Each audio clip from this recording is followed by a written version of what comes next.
Hello दोस्तों, welcome to YouTube channel आप ASF institute. देखो, आज हम आपको बताएंगे कि जो भी कार्नोट साइकिल होता है उनमें बहुत सारे ग्राफ आते हैं। तो उनके बहुत सारे ग्राफ के बीच में से कभी आपको बोल देता है प्रेशर वर्सेस वॉल्यूम का ग्राफ बनाओ, कभी आपको बोल देता है एंथैल्पी वर्सेस टेम्परेचर का ग्राफ बनाओ, कभी पूछ लेता है कि आपका एंथैल्पी वर्सेस एंट्रोपी का ग्राफ बनाओ या एंट्रोपी वर्सेस प्रेशर ग्राफ बनाओ। बहुत सारे बहुत सारी चीज़ें से जो ये आपके 7-8 वेरिएबल्स यूज होते हैं, वो उनमें से कुछ ना कुछ क्या कहते हैं 2 वेरिएबल देकर उनके बीच में ग्राफ पूछता रहता है। तो वो बहुत ज़्यादा डिफिकल्ट होता था कि आपके लिए कि भाई कभी कैसे कैसे वो ग्राफ वेरी कर जाता है, क्या उसका क्या कहते हैं मेथड होगा कि भाई ग्राफ को क्या कहते हैं एनालाइज किया जाए। तो आज मैं जो आपको बताऊंगा विदाउट एनी कैलकुलेशन, कोई कैलकुलेशन नहीं करना है। और आप देखना, जब ये लेक्चर देखने के बाद पूरा आप देखना, लेक्चर स्किप मत करना कहीं बीच से, पूरा लेक्चर बाद देखोगे कि आप खुद ही देखना ग्राफ बनाना स्टार्ट कर जाओगे। कोई कुछ भी आपका वेरिएशन दे कार्नोट साइकिल्स में, ठीक है, कहीं कोई भी क्या वेरिएबल दे दे, उससे आपसे पूछे कि आप इसके बीच में ग्राफ प्लॉट करो, आप आइडेंटिफाई कर लोगे ये ग्राफ सही है या गलत है। ठीक है, तो देखो कार्नोट, इसीलिए मैंने मैजिक दिया है और मैजिक नाम दिया है। और विदाउट एनी कैलकुलेशन, कोई कैलकुलेशन नहीं करना, मतलब कोई मैथमेटिकल कैलकुलेशन नहीं करना है, जस्ट थोड़ी थोड़ी चीज़ें आपको रिलेट करनी है, बस कोई मैथमेटिकल कैलकुलेशन नहीं करनी है। देखो, जो भी आप कार्नोट साइकिल पढ़ते हो उसमें जो पहला स्टेप होता है वो आपका होता है आइसोथर्मल रिवर्सिबल एक्सपेंशन होता है। देखो ध्यान देना, ये दोनों स्टेप होते हैं, ये वाले आपके एक्सपेंशन में आते हैं और ये दोनों आपके कंप्रेशन में आते हैं। ठीक है, पहले देखना, पहले किसी चीज़ को आप एक्सपेंड कराते हो फिर कंप्रेस कराते हो। ठीक है, ये ध्यान दिए रहना। और फिर अब तुमको इन दोनों स्टेप में कैसे पता चलेगा कि पहला वाला स्टेप आपको आइसोथर्मल लेना है या एडियाबैटिक लेना है। देखो आपको ऐसे याद करना है। देखो, जब मैं रूल बता रहा हूँ, ट्रिक बता रहा हूँ, हो सकता है आप किसी अलग तरीके से कर रखे हो या आपको आती हैं तो बात की बातें हैं।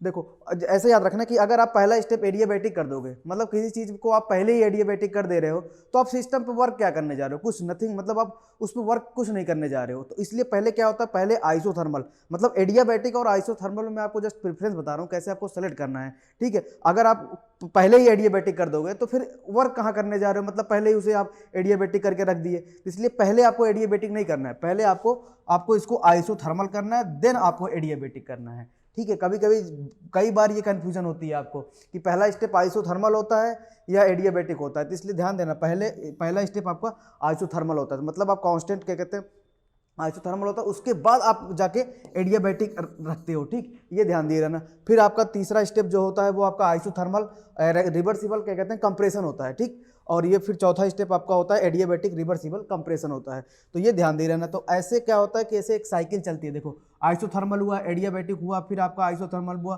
फिर आपका एडियाबैटिक हुआ, तो ऐसे एक साइकिल चलती है, तो उसी को बोलते हैं कार्नोट साइकिल होता है। और ठीक है, और जो यहाँ हम जो कैलकुलेशन करने चल रहे हैं उसमें हम ये मान रहे हैं कि CP एंड CV आपका कांस्टेंट हो रहा है। कांस्टेंट है मतलब टेम्परेचर का फंक्शन नहीं है। ठीक है, कांस्टेंट है, टेम्परेचर का फंक्शन नहीं है। तो तभी ये सारी चीज़ें जो हम ग्राफ बता रहे हैं वो हमारी वैलिड है। ठीक है, वो कभी आपसे इतना ज़्यादा हार्ड पूछेगा भी नहीं टेम्परेचर कि कार्नोट साइकिल में CP या CV वेरी कर रहा है, वो बहुत ज़्यादा डिफिकल्ट बड़े बड़े क्वेश्चंस हो जाएंगे, वो सॉल्व करना बहुत ज़्यादा डिफिकल्ट होगा। क्योंकि जो भी क्वेश्चन आपको जगह इंट्रेंस में दिए जाएंगे आपके जैम वगैरह में, वो लगभग आपको क्या कहते हैं, कोई भी कितना भी मैक्सिमम होगा कैलकुलेशन ले रहा है तो लगभग 4 से 5 मिनट ज़्यादा कैलकुलेशन नहीं, वो ऐसे ही सेट करते हैं पेपर को कि 4 से 5 मिनट ज़्यादा, कोई कितना भी टफ न्यूमेरिकल हो वो 4 से 5 मिनट ज़्यादा ना ले।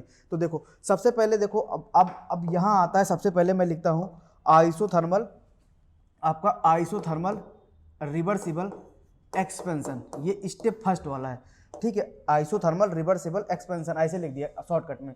ठीक है, फर्स्ट स्टेप में एक्सपेंशन आ रहा है तो मतलब डेल्टा V आपका क्या होगा, डेल्टा V आपका पॉजिटिव होगा। क्यों? क्योंकि ये एक्सपेंशन है, एक्सपेंशन है, एक्सपेंशन है, एक्सपेंशन है। अब देखो, जब वॉल्यूम बढ़ रहा है तो आपका डेल्टा P क्या होगा, डेल्टा P मतलब जो P का चेंज आएगा वो आपका क्या आएगा, निगेटिव आएगा। इतनी बात समझ में आई कि आपका P का चेंज आएगा वो आपका निगेटिव आएगा। अब आइसोथर्मल है तो आपका डेल्टा T जो होगा वो क्या होगा भाई, आइसोथर्मल है कि 0 होगा, आइसोथर्मल है तो डेल्टा T 0 होगा। बट एक चीज़ ये भी ध्यान में रखना कि मतलब T2 एंड T1 आपका सेम होगा, मतलब टेम्परेचर कांस्टेंट होगा, उसका चेंज 0 होगा। ठीक है, ये ध्यान दिए रहना। ये हो गया।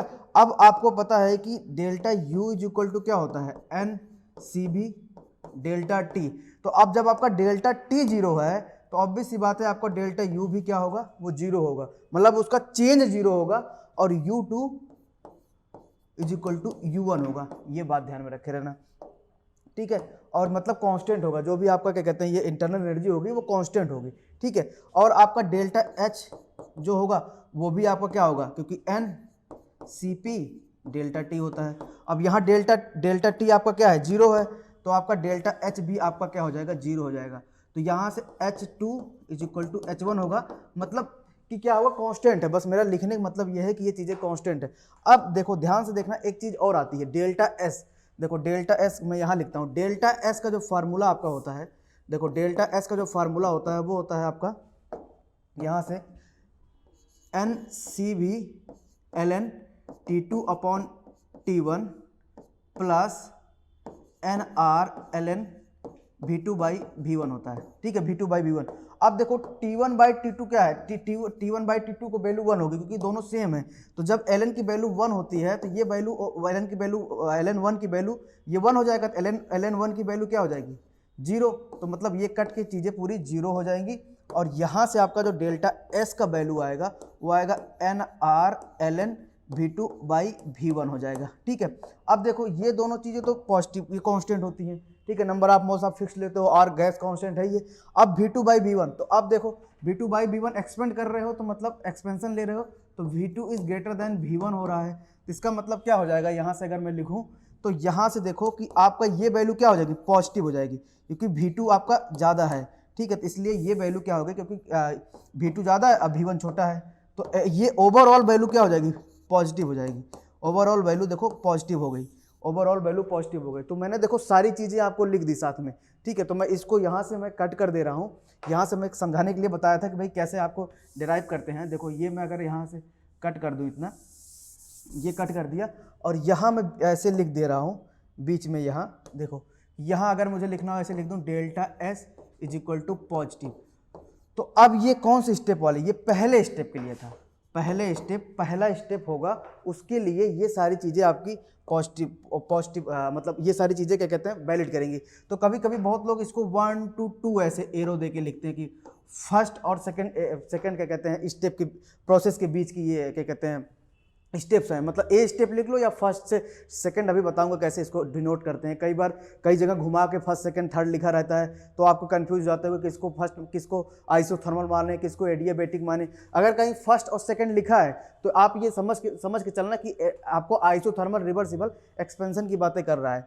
अब देखो आगे चलते हैं, देखो ये पहला स्टेप हो गया। अब दूसरे बी वाले स्टेप में ध्यान से देखना, बी वाले स्टेप में क्या था, ऐसे लिख रहा हूँ, एडियाबेटिक रिवर्सिबल एक्सपेंशन था, एडियाबेटिक रिवर्सिबल एक्सपेंशन। देखो मैंने यहाँ आपको पहले ही ये हिंट दे दिया है, तो अगर इसको शॉर्टकट में लिखना हो, ये IRE, ठीक है। अब यहाँ ARE, यहाँ लिख दूँ IRC, और यहाँ लिख दूँ ARC, शॉर्टकट, क्योंकि इतना बड़ा बड़ा लिखूंगा फिर वही शॉर्टकट लिख दिया, आप समझते रहना। यहाँ देखो यहाँ ये आया, अभी देखो ये निकाल लेंगे, फिर ग्राफ इन्हीं से सारा ग्राफ आएगा हमारा। अब देखो, अब अगर आपका क्या है, एडियाबेटिक है तो आपका क्या होगा, अगर आपका delta S is equal to क्या होता है, DQ रिवर्सिबल बाई T। तो अब क्या है, एडियाबेटिक है तो DQ और रिवर्सिबल भी है, तो ये 0 हो जाएगा, नहीं 0 हो जाएगा। तो यहाँ से देखो सबसे पहले क्या आया, डेल्टा एस आपका 0 आ गया, डेल्टा एस आपका 0 आ गया।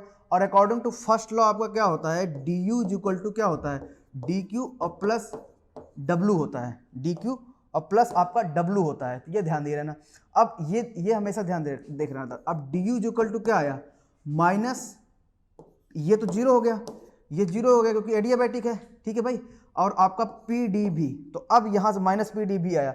अब देखो यहाँ से, यहाँ मैं लिख रहा हूँ डेल्टा भी क्या है, बताओ डेल्टा भी क्या है, एक्सपेंशन हो रहा है, तो डेल्टा भी आपका क्या होगा, पॉजिटिव होगा, डेल्टा भी पॉजिटिव होगा, तो मतलब V2 is greater than V1 होगा, नहीं होगा। तो यहाँ से देखो ये प्रेशर है, ये तो भाई कैसे 2 ATM 3 ATM 5 ATM रखोगे, ये तो वैल्यू हमेशा पॉजिटिव रहेगी, ठीक है, मतलब वैल्यू हमेशा पॉजिटिव रहेगी। चेंज इन प्रेशर निगेटिव होगा, ध्यान देना, चेंज इन प्रेशर निगेटिव होगा, ठीक है, चेंज इन प्रेशर नेगेटिव होगा, पर यहाँ तो एक सिंगल पी एक्सटर्नल रखा हुआ है ना, वो तो हमेशा एक पॉजिटिव होता है, ध्यान देना, क्योंकि क्या है कि वॉल्यूम का चेंज इन वॉल्यूम आपका पॉजिटिव है, तो चेंज इन प्रेशर आपका नेगेटिव होगा, पर यहाँ एक सिंगल प्रेशर आप रख रहे हो, ठीक है, 2 atm 3 atm 5 atm ऐसे, तो वो एक पॉजिटिव वैल्यू होती है। तो इसीलिए क्या होता है कि ये आपका आया पॉजिटिव, और ये आगे लगा है नेगेटिव, ये पॉजिटिव है ये, तो यहाँ से डेल्टा यू आपका क्या हो गया, डेल्टा यू आपका नेगेटिव आ गया। देखो डेल्टा यू आपका क्या आ गया, नेगेटिव आ गया। ये बात हमेशा ध्यान में रखे रहना, ये बात हमेशा आप मतलब अच्छे तरीके से ध्यान में रखे रहना। अब फिर बात आता है कि डेल्टा यू जब नेगेटिव है तो डेल्टा यू का फार्मूला क्या होता है। देखो यहाँ से मैं इसको यहाँ हल्का सा लिख दे रहा हूँ, या फिर इसको यहीं लिख दे रहा हूँ। देखो इधर से delta U is equal to क्या होता है, N C B delta T. तो यहाँ से देखो क्या होगा, ये तो सी बी तो हमेशा पॉजिटिव होता है, चेंज नहीं हो रहा, मतलब मान के चल रहे हैं कि टेम्परेचर का मतलब एक कांस्टेंट है और ये भी एक कांस्टेंट होगा। तो अगर ये नेगेटिव है तो ऑब्वियस सी बात है टेम्परेचर आपका नेगेटिव होगा, नहीं होगा, टेम्परेचर नेगेटिव होगा। तो जब टेम्परेचर नेगेटिव होगा तो delta T means delta T का चेंज नेगेटिव आ रहा है। तो ध्यान देना, डेल्टा टी का चेंज मैंने नेगेटिव लिख लिया, ठीक है। ये देखो जितनी बातें हैं वो मैं आपको सर्कल में, ये मतलब इसी स्क्वायर में लिख दे रहा हूँ ताकि आपको पता रहे कि हाँ कहाँ से क्या चीज़ें डिस्कवर हो रही है, ठीक है। तो ये देखो ये हुआ। अब फिर डेल्टा एच क्या होगा भाई, जब डेल्टा टी निगेटिव है, डेल्टा यू भी निगेटिव है, तो डेल्टा एच आपका क्या होगा, वो भी निगेटिव होगा, क्योंकि एनसीपी डेल्टा टी होता है, डेल्टा एच। तो वहाँ से सीपी भी कांस्टेंट है और एन भी एक क्या कहते हैं पॉजिटिव क्वांटिटी है, तो बस टेम्परेचर पर डिपेंड कर रहा है। जब टेम्परेचर आपका निगेटिव है तो डेल्टा एच अगर मैं लिखना चाहूँ तो यहाँ से डेल्टा एच यहाँ लिख देता हूँ, तो delta H should be negative, ठीक है। देखो कितनी क्वांटिटी, हमें 6 क्वांटिटी रखनी है। देखो एक ये हो गया और ये हो गया, डेल्टा एस हो गया, डेल्टा एस चेंज 0 आया, मतलब डेल्टा एस का चेंज 0 आया, डेल्टा यू का जो चेंज आया वो नेगेटिव आया, ठीक है। अब डेल्टा एच का चेंज जो आया वो भी नेगेटिव आया, डेल्टा टी का जो चेंज आया वो भी नेगेटिव आया, डेल्टा पी का चेंज नेगेटिव आया, डेल्टा भी आपका पॉजिटिव आया। तो ये ध्यान दिए रहना। तो ये देखो 2 स्टेप आ गए। अब तीसरा स्टेप चलते हैं। देखो तीसरे स्टेप में क्या है, तीसरा स्टेप क्या है आपका आइसोथर्मल। अब आपको पता चल गया, आइसोथर्मल रिवर्सिबल कंप्रेशन है। कंप्रेशन में क्या होगा भाई, कंप्रेशन में आपका वॉल्यूम डिक्रीज करेगा, मतलब माइनस होगा, तो चेंज इन प्रेशर, क्योंकि प्रेशर एंड वॉल्यूम आपके जस्ट इन्वर्सली प्रोपोर्शनल होते हैं, ठीक है। तो आपका प्रेशर क्या होगा, यहाँ से पॉजिटिव होगा, ठीक है, पॉजिटिव होगा, ठीक है, प्रेशर आपका पॉजिटिव होगा। तो ये आ गया। अब यहाँ से आपको चलो आइसोथर्मल है तो डेल्टा टी आपका 0 हो गया, आइसोथर्मल आ गया तो डेल्टा टी 0। फिर वही पुरानी बात है, वही जब आइसोथर्मल है तो आपका डेल्टा यू भी आपका 0 हो गया और डेल्टा एच भी आपका 0 हो गया। और ये सब आइडियल के लिए लेके चल रहे हैं, ठीक है, ध्यान दिए रहना। और ये आ गया। और अब डेल्टा एस का फॉर्मूला क्या होता है आइसोथर्मल में, N R L N V2 by V1, ठीक है। तो अब देखो V2 बाई V1 क्या है भाई, इसका मतलब क्या हो रहा है कि अब V2 is less than V1 है, तो इसका मतलब क्या होगा कि ये अब ln V2 अपॉन V1 की वैल्यू लेस देन 1 आएगी, तो इसलिए जब ln की वैल्यू, जब इसके अंदर ये वैल्यू लेस देन 1 होती है तो डेल्टा एस की वैल्यू ओवरऑल वैल्यू निगेटिव होती है, ठीक है। तो क्योंकि देखो V2 by V1 in less than 1, क्योंकि V1 ज़्यादा है, लेस देन 1 है, तो ln V2 बाई V1 जो होता है वो अभी आपका एक निगेटिव क्वांटिटी देता है, ध्यान देना, एक निगेटिव क्वांटिटी देता है, इसीलिए डेल्टा एस की वैल्यू क्या होगी, निगेटिव हो गई। तो देखो 6 क्वांटिटी आ गई नहीं मेरे पास, एक देखो ये आ गई, एक देखो ये आ गई, एक देखो ये आ गई 3, ये 4 और ये 5 और ये हमारा 6 क्वांटिटी आ गई। तो ये ध्यान में रखे रहना। अब देखो इसके आगे क्या होगा, एडियाबैटिक रिवर्सिबल कंप्रेशन है, एडियाबैटिक रिवर्सिबल कंप्रेशन है। तो एडियाबैटिक है और रिवर्सिबल है, तो भाई सबसे पहले बात डेल्टा एस आपका 0 हो गया, और कंप्रेशन है तो डेल्टा भी आपका नेगेटिव आ गया, तो डेल्टा भी नेगेटिव आ गया, तो डेल्टा पी आपका पॉजिटिव आ गया। अब फिर आपको मैंने पीछे बताया था कि अकॉर्डिंग टू फर्स्ट लॉ आपका एडियाबैटिक है तो डी क्यू 0 होगा, तो ये work done minus P D V आएगा। अब देखो भी क्या है आपका, यहाँ से देखो ये भी निगेटिव है और ये आगे निगेटिव है, ये तो हमेशा एक पॉजिटिव क्वांटिटी होती है क्योंकि पी एक्सटर्नल फोर्स है, ठीक है। तो ये क्या होगा, नेगेटिव नेगेटिव मिलकर डेल यू आपका पॉजिटिव हो जाएंगे। तो जब डेल यू पॉजिटिव हो जाएगा तो आपका टेम्परेचर भी जैसे पीछे बताया वो क्या होगा, वो भी टेम्परेचर भी आपका पॉजिटिव होगा, ठीक है। और टेम्परेचर पॉजिटिव होगा तो भाई आपका डेल्टा एच जो होगा वो भी आपका पॉजिटिव होगा, डेल्टा एच ही पॉजिटिव होगा। जस्ट पीछे एक्सप्लेन किया। तो देखो 6 क्वांटिटी आपने लिख दिया कि नहीं लिख दिया, 6 क्वांटिटी। देखो एक आपका ये लिखे, एक आपका ये लिखा, एक आपका ये लिखा 3, और ये देखो 4, और ये देखो 5, और ये देखो 6। अब यही एक बेसिक आइडिया लेके चलना है। बेसिक आइडिया लेके एक देखो, ये तो जैसे फर्स्ट और सेकंड स्टेप कर लो, वो आपका सबसे ज़्यादा बेनिफिशियल होता है, ठीक है। अब देखो यहाँ से जैसे इसको फर्स्ट टू सेकंड लिखे तो इसको बहुत लोग इसको लिखते हैं एडियाबैटिक रिवर्सिबल एक्सपेंशन को सेकंड टू यहाँ से फर्स्ट टू सेकंड, हाँ सेकंड टू थर्ड, ठीक है। और दूसरे वाले को क्या, इसको वाले क्या लिखेंगे, थर्ड टू फोर, और इसको क्या लिखेंगे 4 to 1। तो आप जहां से चले थे और वहीं पहुंच गए, मतलब एक साइकिल घूम रही है, इसीलिए कार्नोट साइकिल बोला जाता है, ठीक है। तो अब देखो, अब अगर मुझसे कोई पूछे कि भाई मेरे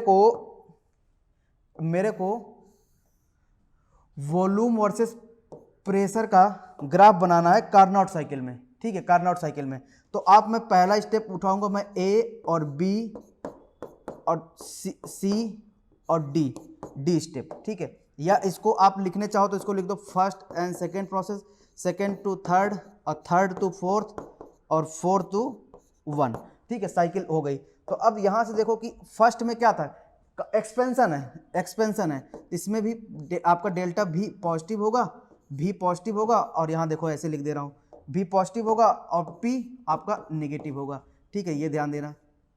अब फिर इसमें क्या होगा, इसमें वाले में ये भी एक्सपेंशन है, आपका एक्सपेंशन है, इसमें आपका डेल्टा भी आपका पॉजिटिव होगा और डेल्टा पी आपका नेगेटिव होगा, इसमें डेल्टा पी आपका नेगेटिव होगा। अब इसमें क्या है, कंप्रेशन है, सी वाले में क्या था कि आपका आइसोथर्मल कंप्रेशन था, आइसोथर्मल कंप्रेशन है, तो इसमें डेल्टा भी आपका नेगेटिव और डेल्टा पी आपका पॉजिटिव, ठीक है। अब देखो जो वहाँ हमने सॉल्व किया था उससे हमें हिंट मिल गया एक, ठीक है, अब आपको रटना नहीं पड़ेगा ज़्यादा, एक हिंट मिल गया। अब फिर ये देखो, ये भी कंप्रेशन था, तो यहाँ वॉल्यूम नेगेटिव, यहाँ प्रेशर पॉजिटिव। तो अब देखो कि कैसे इसको सेट करना है। तो देखो इसके अब ये सारा आ गया ग्राफ। अब देखो अगर मुझे इसके बीच में ग्राफ प्लॉट करना हो, देखो इसके बीच में ग्राफ प्लॉट करूंगा। देखो ये अगर मैं प्रेशर एंड वॉल्यूम के बीच में ग्राफ प्लॉट करूं, अब देखो कैसा है। देखो मुझे नहीं पता है कि, या तुम्हें भी नहीं पता है पॉइंट कहाँ होना चाहिए, पर एक आइडिया ऐसा है कि हमें कोई ऐसा पॉइंट फर्स्ट और सेकंड में हमें मतलब ऐसा मूवमेंट करना है जिसमें वॉल्यूम का तो बढ़े और प्रेशर कम हो। तो अगर मान लो मैं एक पॉइंट यहाँ ले लूँ, देखो अभी मुझे पता नहीं है, अगर मान लो आपको भी पता नहीं है भाई कहाँ से लेना, एक पॉइंट आप ले लो, कहीं से ले लो। अगर आप सारा कुछ सही ग्राफ बना ले रहे हो तो मतलब आपका सही है। अगर कहीं गलती हो गई आपसे इधर उधर पॉइंट लेने में, तो वो ग्राफ खुद ही नहीं बनेगा। आप अगर गलत पॉइंट लोगे तो ग्राफ खुद ही नहीं बनेगा। तो एक आइडिया लगाते हैं। देखो आइडिया ऐसे लगाते हैं कि भाई प्रेशर का तो मुझे क्या कहते हैं कम करना है और वॉल्यूम बढ़ाना है। अब प्रेशर कम करना है, यहाँ से यहाँ आया, प्रेशर कम हुआ और एक देखो साथ साथ हमारा वॉल्यूम भी बढ़ गया। देखो प्रेशर कम हुआ और यहाँ से देखो आप खुद देखो प्रेशर कम हुआ और वॉल्यूम बढ़ गया। तो इसका मतलब ये हमारा अभी तक तो सही चल रहा है। फिर दूसरे वाले प्रोसेस में क्या बोल रहा है ये, अब ये देखो, अब ये बहुत लोग इसको फर्स्ट सेकंड बोलते हैं, ठीक है। और उसी बीच में मैं इसको ऐसे अगर एरो लगाऊं यहाँ से यहाँ, इसको ए बोल दिया, ठीक है। तो स्टेप ए हो गया और प्रोसेस 1 से सेकंड तक चला गया, ठीक है। बात वही है। अब फिर दूसरे सेकंड से थर्ड जाने के लिए मुझे क्या करना है, वॉल्यूम बढ़ाना है और प्रेशर भी डिक्रीज करना है। तो वॉल्यूम बढ़ाना, अब यहाँ से भाई वॉल्यूम भी बढ़ाना है, प्रेशर डिक्रीज करना, ऐसे दोनों एक साथ करोगे तभी तो ऐसा जाएगा भाई। प्रेशर भी करना है और वॉल्यूम भी, ठीक है। लीनियर मत कर देना कि भाई लीनियर कर दो, ठीक है। लीनियर मत करना, हल्का सा हाइपरबोलिक लेके चलना, ठीक है। क्योंकि लीनियर मत रखना कभी भी, हाइपरबोलिक लेके चलना, ठीक है। तो ये हो गया। अब उसके बाद देखो, अब उसके बाद आप यहाँ सेकंड से थर्ड तक पहुंचे। अब देखो ये आपका कौन सा स्टेप हुआ, ये आपका बी स्टेप हो गया। अब देखो फिर अब तीसरे वाले प्रोसेस में क्या करना है, तो मतलब सी वाले प्रोसेस में क्या करना है, थर्ड से फोर्थ लाने में वॉल्यूम को तो आपको कम करना है और प्रेशर बढ़ाना है। और वॉल्यूम कम करना है, प्रेशर बढ़ाना है, वॉल्यूम कम करना है, प्रेशर बढ़ाना है। देखो बढ़ा कि नहीं बढ़ा, वॉल्यूम कम कर रहे हैं और प्रेशर बढ़ रहा है, खुद देखो ना दिख रहा होगा। तो ये कौन सा स्टेप है, ये सी स्टेप है और थर्ड से फोर्थ तक पहुंच गए।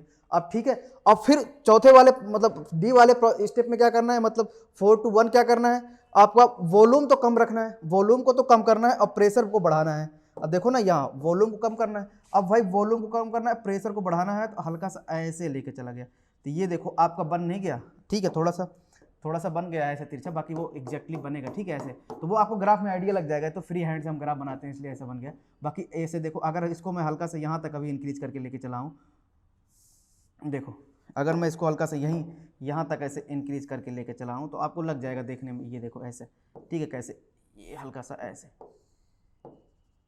ये देखो ऐसे, अब देखने में अच्छा लग रहा है, ठीक है। तो ये आपका ग्राफ आ गया। अब ये देखो 4 है, और ये देखो C स्टेप है, और ये देखो D स्टेप है। ये तो बहुत नॉर्मल वाला जिसको आप देखते हो बुक्स में। अब अदर वाले देखते हैं भाई हमें, मतलब उसके तो प्रेशर और वॉल्यूम वाला तो आपको पता रहता है। तो ऐसे क्या होता है, पॉइंट पिकअप किए जाते हैं, ठीक है। पॉइंट ये ध्यान देना, ये बहुत ही प्रेशर और वॉल्यूम के बीच में अगर आपको रिलेशन निकालना है विदाउट एनी कैलकुलेशन, तो आप निकालना इसको इस तरीके से। अब देखो फिर आगे चलते हैं, देखो अब अगर आगे चलते हैं, देखो जैसे मान लो हमें निकालना हो डेल्टा S वर्सेस, मतलब S वर्सेस V का ग्राफ प्लॉट करना हो, S वर्सेस V का ग्राफ प्लॉट करना हो, तो अब देखो, अब S वर्सेस V का ग्राफ प्लॉट करना हो, अब देखो क्या करूँगा, यहाँ लिखूँ, इधर रखूँगा S और इधर रखूँगा V, ठीक है। अब देखो सबसे पहले वाले, अब स्टेप A, B और C और D, बाय डिफ़ॉल्ट यहाँ भी ये भी लिख लेते हैं, 1 2 2 और 2 2 3, 3 2 4 और 4 2 1। अब देखो यहाँ ऐसे एक साइड में लिख लेना, ठीक है। जब एग्जाम देने जाते हो तो रफ पेपर मिलता है, तो यहाँ आप साइड में थोड़ा सा लिख लो। देखो यहाँ S, यहाँ V। अब देखो यहाँ हमने पहले वाले स्टेप में था, पहले वाले स्टेप में हमारा S क्या था, अब देखो यहाँ एडियाबैटिक था, तो एडियाबैटिक रिवर्सिबल एक्सपेंशन में तो आपका डेल्टा S क्या था, 0 था। अब यहाँ भी ये वाले B और D में तो S 0 था, ठीक है। और इसमें क्या हो रहा था, एक्सपेंशन हो रहा था। तो एक्सपेंशन हो रहा था, ऐसे हल्का गेस लगाओ कि भाई डेल्टा S का फार्मूला होता है NRln आइसोथर्मल में V2/V1। तो अगर वॉल्यूम बढ़ रहा था, ऐसे थोड़ा सोचो कि भाई वॉल्यूम बढ़ रहा था, एक्सपेंशन था इसमें, तो इसमें आपका V पॉजिटिव हो रहा था। तो जब V पॉजिटिव हो रहा था तो S भी पॉजिटिव हो रहा था। जब V नेगेटिव हो रहा था, अब जब V नेगेटिव हो रहा था तो यहाँ भी S क्या हो रहा था, निगेटिव हो रहा था, ठीक है। S निगेटिव हो रहा था, तो वॉल्यूम अगर बढ़ रहा था तो ये S की वैल्यू पॉजिटिव आ रही थी क्योंकि ज़्यादा हो रहा था। अब इस वाले में एक्सपेंशन है तो यहाँ भी V पॉजिटिव होगा, और यहाँ आपका कंप्रेशन था तो ये आपका V निगेटिव होगा। अब देखो कि कैसे निकालना है। सबसे पहले हमारे पास क्या लेना है, सबसे पहले हमें ये देखना है कि भाई S भी बढ़ रहा है और वॉल्यूम भी बढ़ रहा है, दोनों एक साथ, जब दोनों एक साथ बढ़े, जब दोनों एक साथ गए घटे, तो वो हमेशा आपका हाइपरबोलिक चीज़ें लेके चलना। तो अब S भी बढ़ रहा है, वॉल्यूम भी बढ़ रहा है, तो देखो S भी बढ़ रहा है और वॉल्यूम भी बढ़ रहा है। मान लो 0.1 मानता हूँ यहाँ, ये देखो यहाँ से अब देखो दोनों एक साथ बढ़ाना है, इसीलिए पॉइंट मैंने नीचे लिया। देखो S भी बढ़ रहा है और वॉल्यूम देखो यहाँ से यहाँ गया। अब ये देखो, अब इसीलिए पॉइंट मैंने सेलेक्ट किया यहाँ कि भाई मुझे ऐसे पता चलेगा कि देखो S भी बढ़ गया और वॉल्यूम भी बढ़ गया, दोनों आपका बढ़ गया, ठीक है। ऐसे बनाया। अब फिर उसके बाद क्या हो रहा है कि दूसरे वाले स्टेप में वॉल्यूम बढ़ रहा है पर S कांस्टेंट है। देखो यहाँ से ऐसे कांस्टेंट ले लिया, भाई चेंज 0 आ रहा ना, S कांस्टेंट हो गया। अब फिर वॉल्यूम देखो बढ़ भी गया। अब देखो ना, ये सेकंड से आप थर्ड चले गए और ये B स्टेप है, तो अब वॉल्यूम देखो बढ़ भी रहा है, ये हो गया। अब देखो थर्ड वाले स्टेप में आपका क्या हो रहा है, S भी कम हो रहा है और वॉल्यूम भी कम हो रहा है। तो कैसे लिखोगे इसको, देखो यहाँ से देखो इसको यहाँ से कम करना है, S भी कम करना है, वॉल्यूम भी कम करना है, ऐसे कम कर दिया। देखो कम हुआ कि नहीं कम हुआ, देखो यहाँ से यहाँ, और ये आपका कौन सा स्टेप आया, C, और देखो ये 4 आया, 3 to 4 चले आए। अब देखो 4 to 1, अब देखो ऑटोमेटिक आप पहुंचोगे, अगर आप सही करोगे ना तो ऑटोमेटिक आपका 4 से 1 मैच करेगा आपके अपोजिट वाले से, इससे वाले से, ठीक है। देखो अब यहाँ से क्या हो रहा है कि भाई इसमें तो S कांस्टेंट है और वॉल्यूम आपका डिक्रीज करना है, तो देखो यहाँ से यहाँ चले आए। तो देखो एक साइकिल, कार्नोट साइकिल कंप्लीट हुई कि नहीं कंप्लीट हुई, तो ये ग्राफ आपका S और V के रिस्पेक्ट में 100% करेक्ट है, ठीक है। अगर आप आएगा पहचानने तो पहचान लोगे। अब ध्यान देना, ये 1 2 3 4 जो नंबरिंग किया हूँ ना, यही सबसे ज़्यादा इंपॉर्टेंट है, ठीक है। अगर आप 1 2 3 4 कहीं अलग रख के देख लो, 1 2 3 4, वो गलत हो जाएगा तुरंत। इसलिए 1 2 3 4 आपका जहाँ भी रखते हो ना, वो आप देखे रहना कि कौन सा स्टेप कैसे फॉलो कर रहा है। ये अगर कभी भी आप कार्नोट साइकिल आए तो ये चार्ट आप छोटा सा 2 मिनट 1 मिनट लगेगा, ये चार्ट आप बना लेना। इस चार्ट के अब दिमाग में मत गेस करते रहना, अरे ऐसा होगा वैसा होगा, चार्ट से लिख लोगे ना। जैसे देखो क्या है, कभी मैं गेस करता, मान लो कहीं गलत हो जाता, कहीं सही हो जाता, वो देखो अगर एक चार्ट बना है तो हाँ हमेशा दिमाग में दिखता है कि हाँ भाई मतलब आंखों से दिखता है कि आपका कि क्या है, कि दिमाग में चीज़ें छपती हैं कि ठीक है अच्छा यहाँ से ऐसे गलती होने के चांसेस कम होते हैं अगर मैं ये लिख ले रहा हूँ। नहीं लिखोगे तो कभी मान लो एक स्टेप कहीं आप भूल गए तो आप क्या कहते हैं तुरंत गलत कर जाओगे, और एक स्टेप कहीं गलत तो फिर उसके बाद तो पूरा गलत हो गया ग्राफ। ठीक है, तो ये हो गया। अब देखो इसके आगे अगर मैं अगर देखा जाए delta H versus H versus S का ग्राफ प्लॉट करना है, कुछ भी। अब तो हमारे पास 6 वेरिएबल है, 6 को आप किसी प्रेशर को वॉल्यूम के साथ ले सकते हो, प्रेशर को आप एंथैल्पी के साथ ले सकते हो, प्रेशर को आप इंटरनल एनर्जी के साथ ले सकते हो, प्रेशर को आप टेम्परेचर के साथ ले सकते हो, प्रेशर को आप एंट्रोपी के साथ ले सकते हो। तो ऐसे एक के साथ आप ऐसे 6 बना सकते हो। ठीक है, तो ऐसे बहुत सारे कॉम्बिनेशन करके आ सकते हैं। तो उन कॉम्बिनेशन को मैंने पहले ही आपको पढ़ा रहा हूँ, तो यहाँ कुछ एग्जाम्पल देखो दिखा रहा हूँ, देखो कैसे करना है। देखो सबसे पहले आपको एच लेना है, तो अब वही फिर पुरानी कथा आपको, भाई ए लिख लो, बी लिख लो, सी लिख लो और डी लिख लो, ये हमेशा लिखना। ठीक है, गलती होने के चांसेस कम होंगी आपकी। ये सेकंड टू थर्ड और third to four, four to first. अब देखो ये आपका आया डेल्टा एच, देखो यहाँ लिख देता हूँ एच और यहाँ लिखता हूँ एस। और ये ध्यान देना कभी भी वर्सेस ऐसे पूछे ना तो ये वाली चीज़ें वाई एक्सिस पे रखी जाती हैं और ये चीज़ें हमेशा एक्स एक्सिस पे रखी जाएंगी। ठीक है, ये ध्यान दे रहना हमेशा, नहीं तो कहीं एस वर्सेस एक्स एच पूछे आप कुछ उल्टा रख के चले आओ। ठीक है, जब जो चीज़ आगे लिखी होती है ना, आगे लिखी होती है उसको वाई एक्सिस पे रखा होता है, जो वर्सेस के बाद में होती है उसको एक्स एक्सिस पे रखना होता है। ये बात हमेशा ध्यान में रखे रहना। ठीक है, अब देखो आइसोथर्मल हो गया। आइसोथर्मल कौन कौन सा था? आइसोथर्मल, तो ये वाले आइसोथर्मल जहाँ कहीं देखते ही ये तो आइसोथर्मल थे, इसमें डेल्टा टी आपका 0 था, इसमें भी आपका डेल्टा टी 0 था। तो आइसोथर्मल में बिना पूछे आप एच को, इन दोनों को 0 रख दो। ठीक है, अब क्या था, ये एक्सपेंशन था। अभी पीछे हमने देखा एक्सपेंशन में ये आपका पॉजिटिव आ रहा था, पॉजिटिव आ रहा था, और ये क्या था, यहाँ वाला एडियाबैटिक था, इसमें एडियाबैटिक एक्सपेंशन था। जब एडियाबैटिक रिवर्सिबल एक्सपेंशन था, रिवर्सिबल आ गया तो डेल्टा एस भी इसमें 0 हो रहा था। ठीक है, तो इसमें भी एडियाबैटिक था तो इसमें भी डेल्टा एस आपका 0 आ रहा था। ठीक है, तो अब देखो इस वाले प्रोसेस में एडियाबैटिक में, तो अब इसमें एक्सपेंशन था, तो एक्सपेंशन था तो इसमें आपका देखो यहाँ से इसमें क्या था, देखो ऐसे याद रखो। देखो कैसे याद रखोगे कि भाई अब बार बार चीज़ें पलटोगे थोड़ी। देखो हमारा एक्सपेंशन था तो हमारे पता चला कि D U equal to adiabatic है तो ये आपका माइनस पी डी भी आया। ऐसे थोड़ा सा शॉर्टकट लिखो। ठीक है, बार बार क्यों जाना। अब आपको पता है कि भाई अगर ये पॉजिटिव है तो ये आपका निगेटिव आ रहा था, ये निगेटिव है, ये तो एक्सटर्नल है तो एक पॉजिटिव क्वांटिटी, तो मतलब डी यू निगेटिव हो गया, तो मतलब टेम्परेचर आपका निगेटिव हो गया, तो टेम्परेचर निगेटिव हो गया तो डेल्टा एच आपका निगेटिव हो गया। देखो एक आइडिया लग गया कि नहीं, डेल्टा एच यहाँ निगेटिव हुआ। अब कंप्रेशन हो रहा था तो यहाँ से वॉल्यूम निगेटिव हो जाएगा तो ये ओवरऑल क्वांटिटी पॉजिटिव हो जाएगी। तो देखो ये क्वांटिटी पॉजिटिव हो गई, तो लिख दिया ना सारी चीज़ें। मतलब एक बार वहाँ से एक गेस वैल्यू निकाल लिए, फिर आप शॉर्टकट तरीके से इसको चार्ट बनाना हमेशा। अब ठीक है, और यहाँ और ये इस वाले प्रोसेस में डेल्टा एस क्या होगा, इस वाले प्रोसेस में कंप्रेशन हो रहा है तो इस वाले प्रोसेस में डेल्टा एस आपका नेगेटिव होगा। तो देखो मैंने चार्ट बना दिया कि नहीं बना दिया, ये चार्ट पीछे वाले चार्ट से मैच करेगा। तो पीछे वाला क्या है, एक लॉन्ग क्या कहते हैं एक्सप्लेनेशन है, ये आपका शॉर्टकट एक्सप्लेनेशन है, जिसके रिस्पेक्ट हमें चाहिए हम उतना ही लिखेंगे, ज़्यादा हम क्यों लिखेंगे। ठीक है, तो अब देखो यहाँ बनाना स्टार्ट करता हूँ। देखो यहाँ देखो एच वर्सेस एस का, ठीक है, एंथैल्पी वर्सेस आपका एंट्रोपी का। तो अब देखो पहले वाले स्टेप में ऐसा कुछ महसूस हो रहा है कि भाई इसमें क्या हो रहा है कि आपका एच तो कांस्टेंट होना है, मतलब एच का जो चेंज है, जो आपका डेल्टा एच है और ये डेल्टा एस, ठीक है, डेल्टा एच ये डेल्टा है, डेल्टा एच का चेंज नहीं होगा और डेल्टा एस लेकिन बढ़ेगा। तो डेल्टा एस बढ़ेगा तो भाई चलो मैं एक काम करता हूँ, यहाँ से अगर मैं 1 और 2 और ये स्टेप ए हो गया, ठीक है, ऐसा लिख सकता हूँ भाई डेल्टा एस बढ़ रहा है, एच आपका कांस्टेंट है।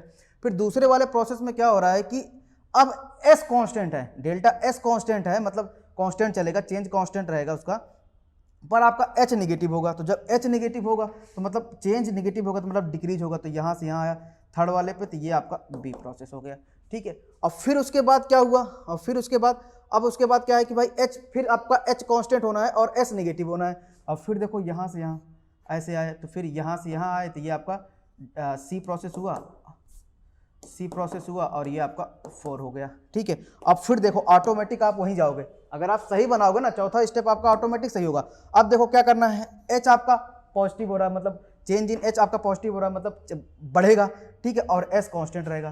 तो आप देखो ऑटोमेटिक अगर आप सही करोगे तो आपको ऑटोमेटिक चीज़ें सही होंगी। तो आप देखो ये साइक्लिक प्रोसेस में आ गया, ठीक है। ये आपका ग्राफ है जो आप ग्राफ करते हो, ठीक है। तो बस ये आपका ग्राफ आ गया। तो ये ध्यान दिए रहना ये सारी चीज़ें। और देखो और भी बनाना है तो ऐसे बहुत सारे ग्राफ आप बना सकते हो। पता है ना कितने भी कॉम्बिनेशन करके दे, वो तो आपको पता ही भाई, कॉम्बिनेशन कुछ भी दे दे, मतलब आपको कॉन्सेप्ट एक बार पता है तो कॉम्बिनेशन कहीं से कुछ घुमा के दे। एक पजल है समझ लो ये, और कुछ नहीं है, इसीलिए मैंने मैजिक नाम दिया था उसको, ठीक है, टॉपिक का। तो एक पजल है, पजल आपको सॉल्व कर लो थोड़ा थोड़ा एक बार हल्का सा।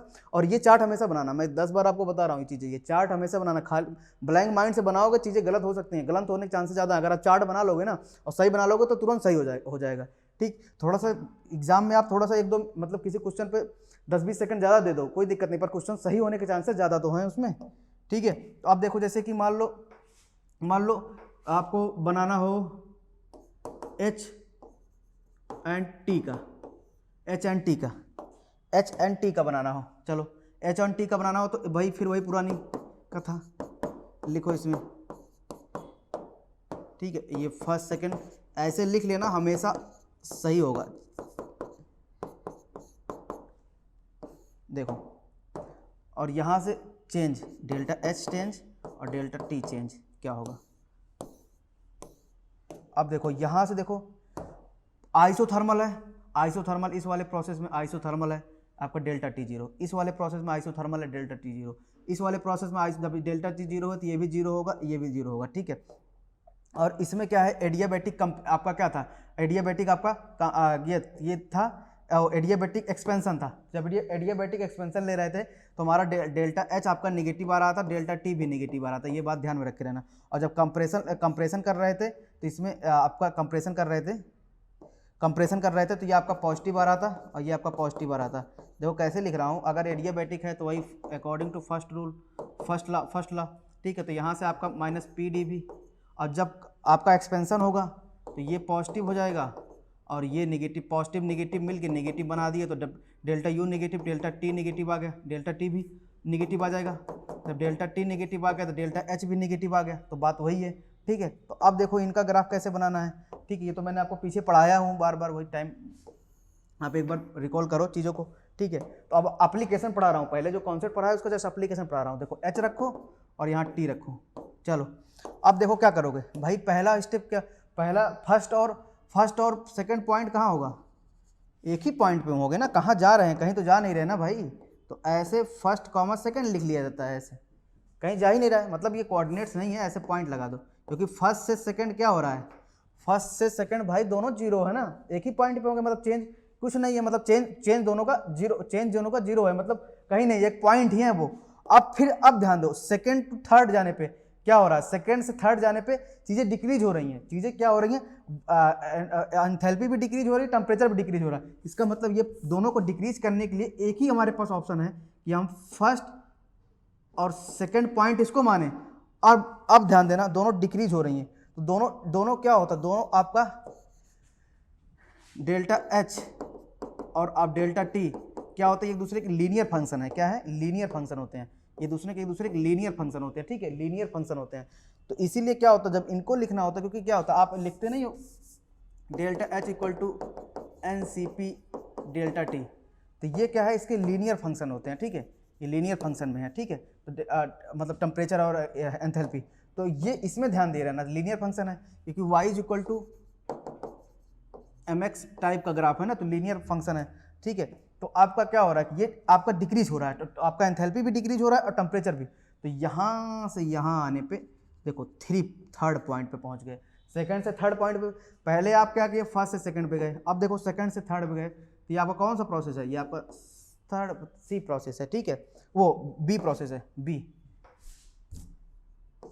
ये आपका बी प्रोसेस है, ये आपका ए प्रोसेस। तो ए प्रोसेस क्या है, वो तो बस पॉइंट ही है वो। अब फिर उसके बाद जब आप थर्ड से फोर्थ पे जाओगे, लो भाई कहीं नहीं, कुछ चेंज ही नहीं हो रहा है, तो क्या जाए भाई, वो पॉइंट है, तो पॉइंट पहुंच गए। फिर उसके बाद देखो, उसके बाद 4 से 1 जाने पे दोनों इंक्रीज हो रहा है, तो अब देखो वही एक लाइन ऐसे आएगी, बस ऐसे लाइन, एक इधर एरो लगा दो, एक इधर, तो भाई ये बी है, ये डी है, तो मतलब एक एरो ही होगी। तो ये ध्यान में देखे रहना। कभी कभी क्या होता है कि आप एक स्ट्रेट लाइन देख के मत भाग जाना, आप ये नंबर भी चेक करते रहना, नंबर भी चेक करते रहना, ठीक है। क्योंकि ये पता चला 1 3 लिख दें, 1 3 लिख दें, यहाँ 2 4 लिख दें, आप तुरंत स्ट्रेट लाइन रट के गए हो और गलत मार के चले आए। तो वो ध्यान से देखना, क्योंकि जो जो चीज़ें मैंने बनाई है, देखो विद कंसेप्ट बनाए है ना, चीज़ों को रट के तो हमने कोई बनाए नहीं कोई चीज़ें, और रट के जाओगे तो गलत हो जाएगा, विद कंसेप्ट जाओगे सही होगा। तो इसीलिए 1 और 2 एक साथ में होना है। क्यों? क्योंकि भाई इसका दोनों का चेंज है ही नहीं कुछ, जब चेंज नहीं है तो एक पॉइंट है वो, ठीक है। तो ये हमेशा बात ध्यान में रखे रहना, इसलिए मैं सारा आपको स्टेप दिखा रहा हूँ, ठीक है, कैसे आपको लिखना है, कैसे आपको देखना है, इसीलिए इसका चार्ट का इंपॉर्टेंस है। अब आपको पता चला चार्ट का इंपॉर्टेंस क्या था, 1 2 3 4 4 1 लिख रहा था।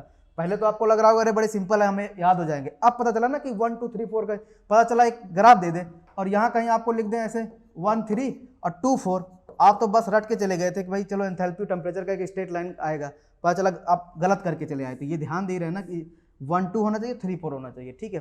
तो ऐसे आप जो भी कॉम्बिनेशन होंगे आप ट्राई करना। अगर आपसे क्या कहते हैं कोई कॉम्बिनेशन नहीं होता है तो कमेंट सेक्शन में आपको कॉम्बिनेशन का लिख देना कि सर जब भी मैं मतलब नेक्स्ट वीडियो बनाऊंगा या कोई भी टॉपिक्स का, आप उसमें क्या कहते हैं डाल देना कि सर ये चीज़ें, ये वाले कॉम्बिनेशन नहीं हो रहे हैं, आप अगर बना सकते हो तो बना दो, ठीक है। तो वो हम आपको बना देंगे नया कॉम्बिनेशन लेके। तो बहुत सारे कॉम्बिनेशन लेके आप ट्राई करो और ये वीडियो देखो, ये आपको मैक्सिमम अगर एग्जाम मतलब क्वेश्चन आ गया तो ये समझ लो कि 3 से 4 मार्क्स का तो आपका आंसर मतलब 3 4 मार्क्स आपको दे के जाएगा अगर आए तो, ठीक है। एक जस्ट पजल है ये और कुछ नहीं है, ठीक है। आई थिंक आप मेरे वीडियो से सेटिस्फाई होगे।